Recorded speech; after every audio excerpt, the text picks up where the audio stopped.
Well, the last time we covered Mr. Carson, it was addressing his claims. The Mayans and the Aztecs built absolutely nothing. And for anybody to claim that, it just shows that their knowledge of that certain area of archaeology and ancient history is extremely surface level and minimal. It is 110% undeniable that the Native Americans of Mesoamerica constructed all of the structures in Mesoamerica because they are entombed inside of them, and not in the way that the ancient Egyptian pyramids were, where they were built before and then the bodies were placed in them. No, Native Americans were buried inside of the pyramids. The pyramids were built over them, and more people were buried in them over time. So when you go back and excavate the pyramids, it is 110% undeniable. We know how old the pyramids are, and we know how long ago these bodies were buried in them. Anyways, Billy Carson was featured today on the Joe Rogan Experience. And of course, Joe Rogan has on every kind of guest, people on both sides of the spectrum, and he's a pretty good host. Very curious, inquisitive guy, but he's also critical and pretty well thought out. And so I just want to address some of the claims that Billy makes in this video. I am not going to come into this biasly at all. I'm going to give Billy the clean slate, and I am going to cover some of his statements about ancient Egypt. I know that his area of expertise is the tablets and ancient history of Mesopotamia and the Middle East. That is not my area of expertise, so I can't comment on it. But you already know in conversations like this that the mysteries of ancient Egypt, the pyramids, and so many other things about ancient Egypt are going to become a topic of conversation. So I'm looking forward to seeing what Billy has to say. And then you have to let this thing dry, and then it becomes stone.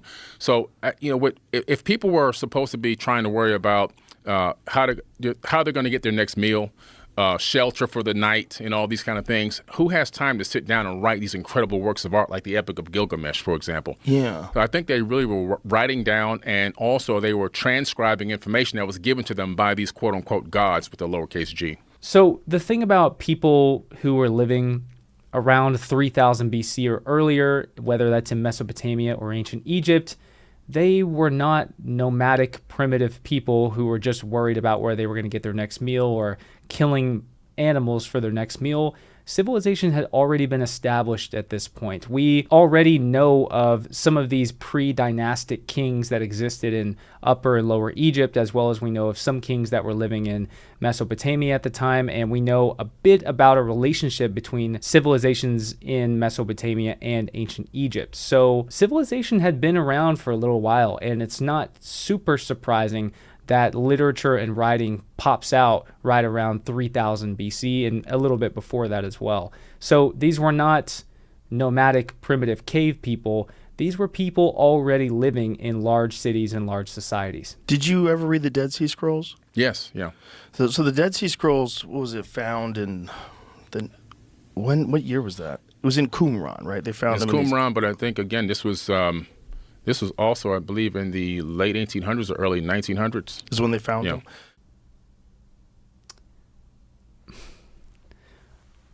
For somebody who is an expert in, I guess, Middle Eastern ancient linguistics or ancient hieroglyphs and writing, you don't know that the Dead Sea Scrolls were discovered in the mid-1900s?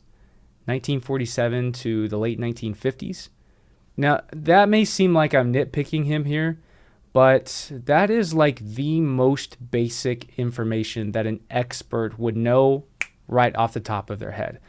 The Dead Sea Scrolls are some of the most important documents ever discovered, and I guarantee you that any expert in ancient Middle Eastern or Near East or ancient biblical history would immediately know off the top of their head the exact year that the Dead Sea Scrolls were discovered. So when he's saying he believes that they were discovered in the late 1800s to early 1900s, I don't know. That seems like something that you should know right off the top of your head. People say, well, why are you always focused on the ancient past?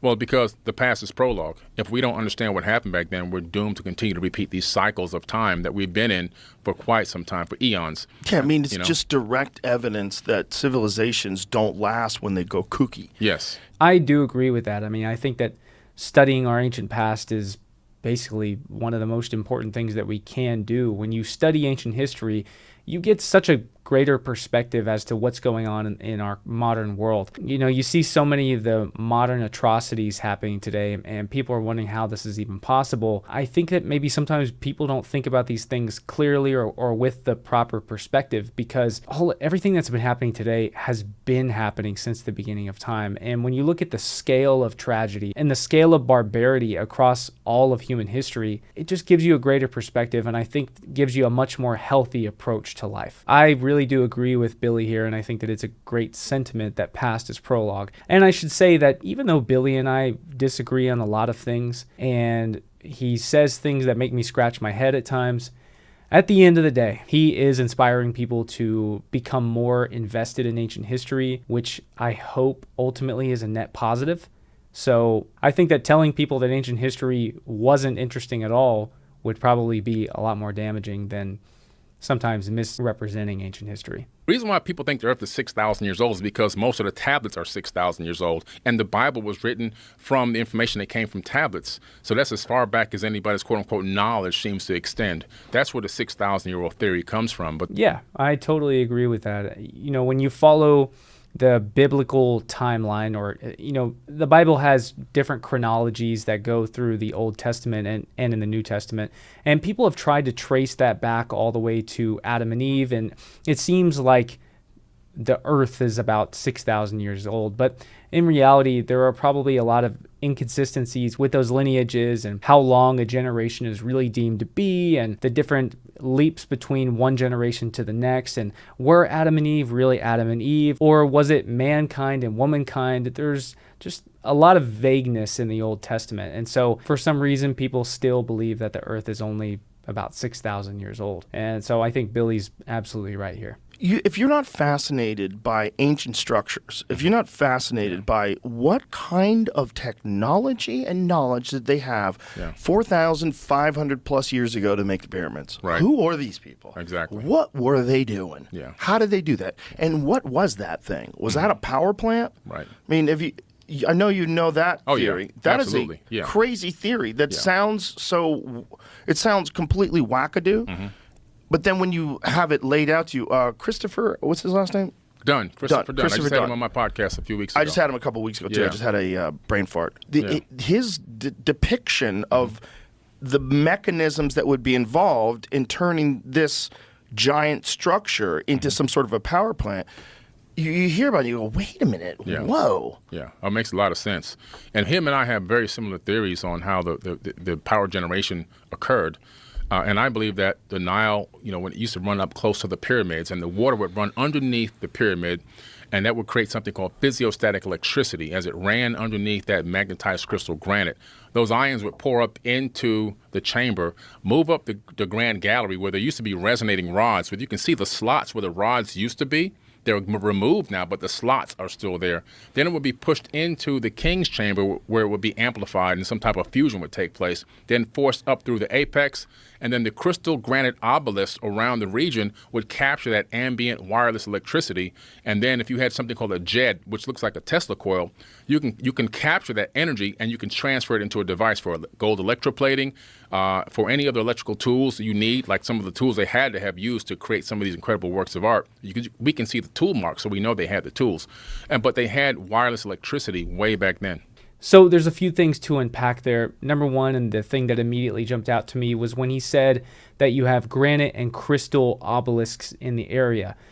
As far as we know, there are no obelisks erected on the Giza Plateau right next to the Great Pyramids, because obelisks are something that were created after the era of the pyramids by around 1,000 years or so.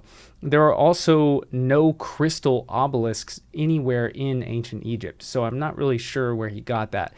And it's things like that when I hear Billy say them, I go, Nobody who was an expert on ancient Egypt would ever say crystal obelisks and would ever say that obelisks were erected at Giza, because Giza is an Old Kingdom site, while the obelisks are Middle to New Kingdom sites. Furthermore, I would say that the very strange interior of the Great Pyramid and all the pyramids on the Giza Plateau certainly warrants people theorizing and wondering about the particular uses of the pyramid or the purpose of the pyramids. But it should be noted that none of these power plant ideas have ever been proven, even with scale miniature models being made here in the United States and tests being run on them. There has never been a proven definitive alternate use other than being tombs, which is unfortunate. When I was first studying Egyptology and getting into ancient Egypt, I thought for the longest time that there's no bodies found in the Great Pyramids. There were never any mummies found in the Great Pyramids. There's just no way that they could be tombs for pharaohs.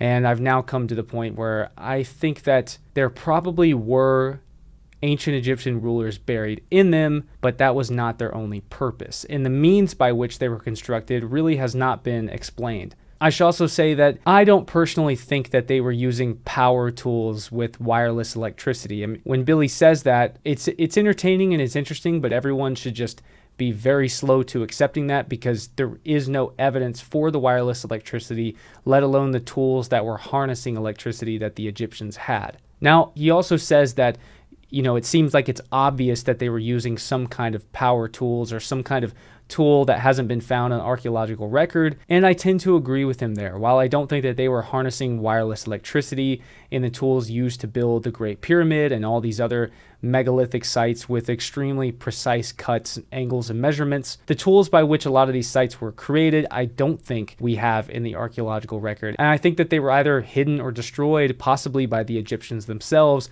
towards the end of the Old Kingdom period. The first intermediate period was said to be a time of lawlessness, where Egypt was turned upside down, and people living in Egypt yearned for the great days of Senefru. So I agree with Billy when he says that the true full purpose of the pyramids hasn't been discovered, but I'm very dubious of the ideas of what its true purpose was, and the fact that Egyptians were harnessing wireless electricity and that they were harnessing electricity for power tools. If that's true, that's insane. Because you would think there would be some kind of physical evidence of a device, like something left over, some sort of a, ancient chainsaw, like something. Well, you would think that there would be something in the archaeological record, but in fact, Herodotus does tell us that Egyptians were using machines of some kind to construct the pyramids. However, we don't really know exactly what kind of machines these would have been, as Herodotus visited Egypt around 450 BC, which is over 2,000 years after the time of the construction of the pyramids. They did a great job cleaning up. I mean, they poured sand over Giza to bury another couple hundred pyramids there at Giza. They poured sand to bury pyramids? Do you know how much sand that would be? I think it's more likely that the wind was blowing sand from the Sahara Desert onto the area around the pyramids for 4,000 to 5,000 years. And when Napoleon shows up and Egyptology really begins, it just looks like a lot of the pyramids weren't covered all the way up to their tips. They were only covered maybe a third or half of the way up. Not the Great Pyramids, but other pyramids around Egypt, including the Sphinx as well, who was buried up to the neck. But the idea that sand was purposely thrown over the pyramids, I mean, you're talking about a project that's bigger than the pyramids themselves just to do that. Do you think they poured sand? Do you think that's just natural erosion over time? Because when the pyramids existed, it was a very different place, right? Like if you go back before the pyramids, like 9,000 years ago, it was a lush rainforest, right? Yeah. And then over time, it became sand. Here's the thing about 9,000 years ago, Egypt was a lush rainforest. I don't know that it was a lush rainforest like you would see in Hawaii or Mexico or South America. It was probably kind of like a humid tropical area during the African humid period. And here's the thing about a lost ancient 12,000-year-old civilization existing along the Nile and the problem with that. The problem is that 12,000 years ago, there were a couple other gigantic lakes in northern Africa, and the Nile would not have been the major source of fresh water. The reason that people started living along the Nile is that after the African humid period around 9,000 years ago, Africa and the Sahara as a whole begins drying up, and people begin retreating south of the Sahara, kind of into the Congo where you see all the savannas at, and then living along the Nile. And it's sometime after that, with people living in such close proximity to each other, right on the Nile. The thing about the Egyptians is, we always imagine them living in the desert or walking through the deserts. No.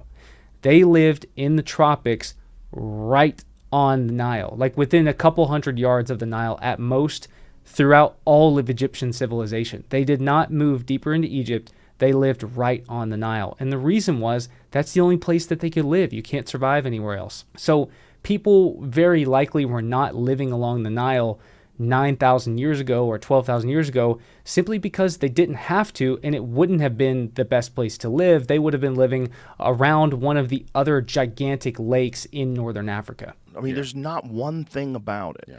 I mean, you can get real crazy with numbers and mathematics, but there's not one thing about it that's not completely insane. Like, every single aspect of it is completely insane. The fact that we still will try to pretend today that it's not impressive, or that it was impressive, but that they did it with sand and they did it with how do you know? Well, like, you would need more mud. If you the mud ramp theory, you would need more mud in mass than the pyramid itself. So that's a farce. The mud thing, I mean, it's like, just show me one. Show me one. Well, here's the problem with that mud ramp theory. I don't think people realize I take people on tour to the pyramid every single year. I take people on a huge tour. Last year we had 140 people on tour in Egypt for 12 days or whatever it was. But the pyramid itself, each individual stone at the pyramid, excuse me, each individual stone at the pyramid is a different shape and size. There are no two stones that are perfectly the same. Each stone fits in an interlocking format. So you can't say, go over here and cut these stones. We're going to bring them over here and we're going to throw up this pyramid.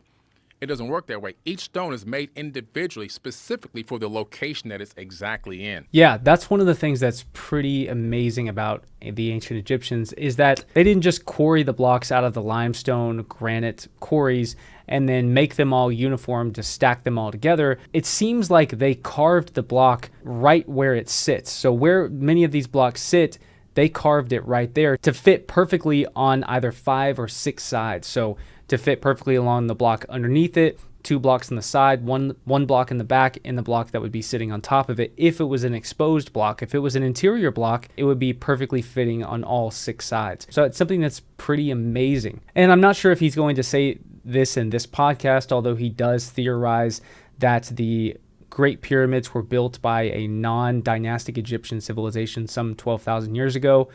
To me, I really think that the Egyptians did do this. I think that they are verifiably miraculous enough and intelligent enough to achieve things that we can't understand. I think that the Egyptians did achieve these things some 4,000 to 5,000 years ago, but we just don't have any evidence and we can't put the pieces back together and figure out how they did this. I don't really see the need for a lost civilization in Egypt specifically. That doesn't mean that I 100% don't believe in an ancient civilization that existed sometime during the Ice Age. I just don't believe that we're going to find that civilization along the Nile, because during the time of the Ice Age, no great civilization would have established itself along the Nile. So they're interlocking stones, and there's no way to say just cut this cookie cutter out and we're going to bring him and hoist him in the spot. And all of them are perfect. That's arguable. I mean, they're not all perfect. On the exterior of the pyramid, where it's a bit more important as the blocks go up, all of those blocks are perfect, and all of the casing stones would have been perfect, and the casing and the stones underneath them would have been perfect, and then would have kind of increased to a degree of imperfection as you got closer to the center of the pyramid. And this is documented all over the place. It's not hard to find photos of this. And even if you look at the very top of the pyramid, you can see that they're kind of at the very end when they're putting smaller blocks up there. It's not quite as precise, but that doesn't really take away from the incredible precision and the miraculous construction of the pyramid itself. It doesn't have to be 150,000% perfect on every single block, because it is facing true north, not magnetic north, and it was the world's biggest structure until the Eiffel Tower, and the Eiffel Tower is like a house of cards compared to the Great Pyramid. It is the most miraculous, most incredible structure ever made on Earth, and has been for at least the last 4,500 to 4,600 years. It doesn't make any sense. They had foreknowledge. People don't take the amount of resources, energy, and effort that it took to build that structure and then guessing that it will work out in the end. You only build that if you have a complete blueprint and you've got proven facts, right? You have proof of concept that it works and you've done this before. Yeah, well, I totally agree with that. I mean, I think that the ancient Egyptians, beginning with Imhotep, who was the great architect, the world's first physician, mathematician, the world's first scientist, and genius, him working alongside the pharaoh Djoser, they developed what I believe to be the very first pyramid, being the step pyramid of Saqqara, with pretty huge limestone blocks. And over the next following generations, they perfect the art of pyramid building. The problem is there's a whole lot of mystery between the construction of the Saqqara pyramid and the construction of the last great pyramid of the Giza Plateau. At the Saqqara pyramid, when you go beneath that pyramid, it is 100% extremely obvious who that pyramid was built for. It was built for the pharaoh Djoser. You see him in the traditional pharaoh's pose, visiting divine sanctuaries in the afterlife and performing miracles. And then in Seneferu's three pyramids, the pyramid of Meidum, the bent pyramid, and then the red pyramid, and then in Khufu's pyramid, Khafre's pyramid, and Menkare's pyramid, are they just humble enough that they don't put any hieroglyphs into the pyramids at all? I have no idea how you explain that. And then, an alternate explanation, people could say, well, isn't it obvious to you that the Egyptians just didn't do this because they don't look like tombs? Well, here's the problem. In the pyramids, we have radiocarbon data from boards from cedars of Lebanon that are constructed into the roof. They're not added later on. They were put into the pyramids during their construction, and those boards date to about 4600 BC. And there's a whole plethora of other evidences for this. And so it seems like we go back and forth. It's really hard to explain the pyramids. So I'm not trying to dispel any of the mystery around them, but I think that our time would be better focused on studying what was the true purpose of them, what was the intended meaning for them. Were they just tombs? Were they tombs but also serving other purposes as well, rather than debating who really built them? For me, it is an argument of lost technology rather than timeline or a lost civilization. Now, what do you think about the other pyramids that are wonky? Like the ones that aren't perfect? Do you think that they were trying to duplicate the Great Pyramid? Do you think they were trying to make their own? The deeper you go into antiquity, the more perfect construction was. The further you come forward in time, the more wonky and crazy things are and begin to fall apart. So do you think they just forgot how to do it? The knowledge was lost. You can see the evidence of the knowledge. By the time we got to Alexander the Great, have you ever been to Alexandria? No. I thought I was going to go see this incredible place. It looks like a bunch of crap, a bunch of piled up rocks, buildings leaning on each other, even the people living in apartments that are leaning, buildings leaning. Oh, wow. Everything there looks just, the stones are small. I could pick up those stones with my own hands. Oh. They tried to duplicate the majesty of ancient Egypt, but they didn't even come close. Billy, you are 110% wrong about this.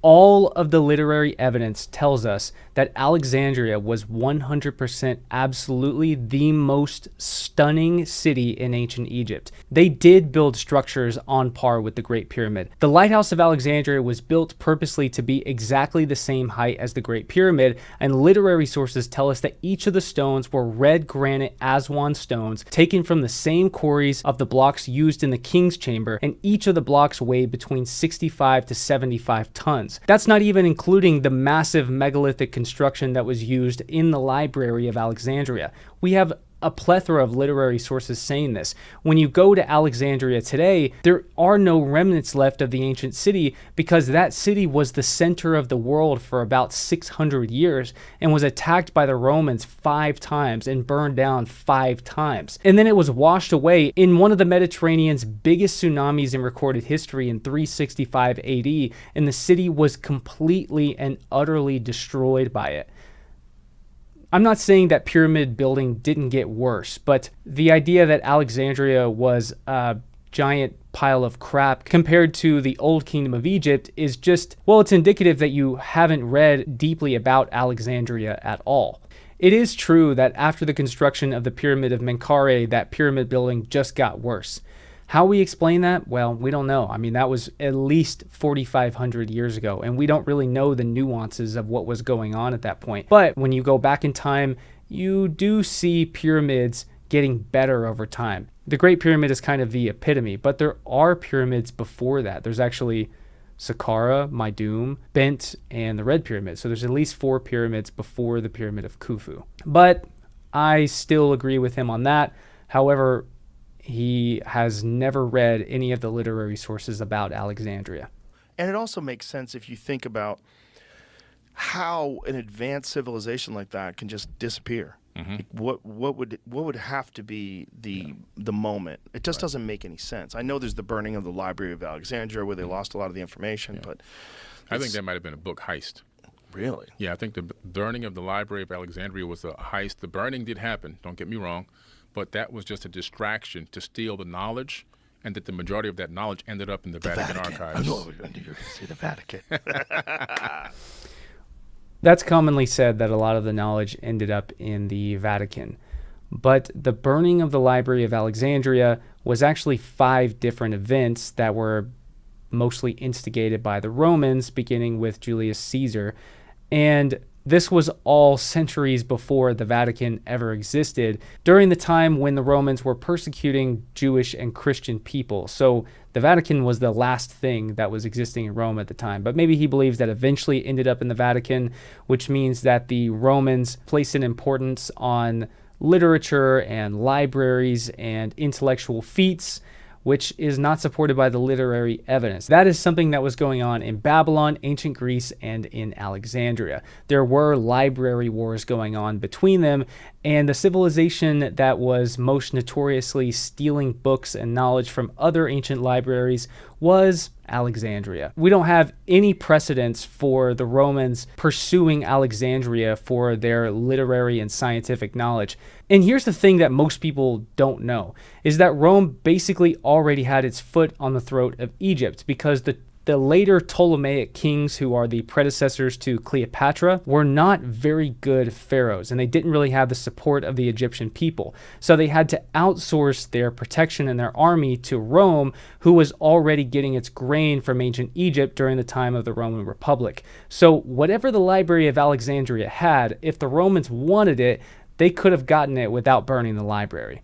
So I do think that extremely valuable information was lost during the 5 incidences of the burning of the Library of Alexandria. I absolutely think that. In at least a couple of those instances, along with the tsunami of 365 AD, the entire library was completely destroyed, as well as the mausoleum of Alexander that was on the same street corner, as well as the Museion, which the Museion sitting next to the Library of Alexandria made one of the ancient world's very first, and maybe the very first, ancient university where people were studying all types of sciences. And even one little fragment of an ancient papyri shows that ancient Greek mathematicians were studying the pyramids as well in the Fayum region of Egypt. So a lot was probably lost from Alexandria, but this idea that they ended up in the Vatican, I know that Billy Carson is maybe not an expert on ancient Rome, but if he were an expert on ancient Egypt, he would know that Alexandria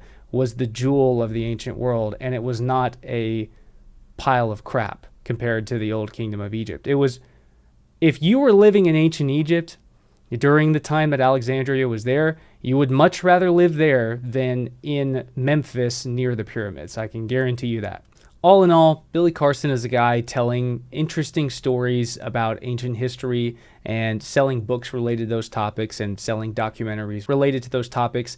And you really need to do your research if you are interested in his content. You just need to research it for yourself. You don't have to listen to me. I think at the very least, it is a positive thing that Billy Carson inspires people to dive into our ancient past and want to learn more about ancient history. But those are just some of my thoughts on today's episode of Joe Rogan, which will probably be out by tomorrow morning when you guys are watching this. So if you guys would like more commentary on ancient lost civilizations, ancient history, and ancient mysteries, I am trying to make the jump from going part-time to full-time on YouTube. Can't do it without your help. So if you like this kind of content, all I ask is that you please like and subscribe for more. I'm Luke Caverns. We'll catch you again soon.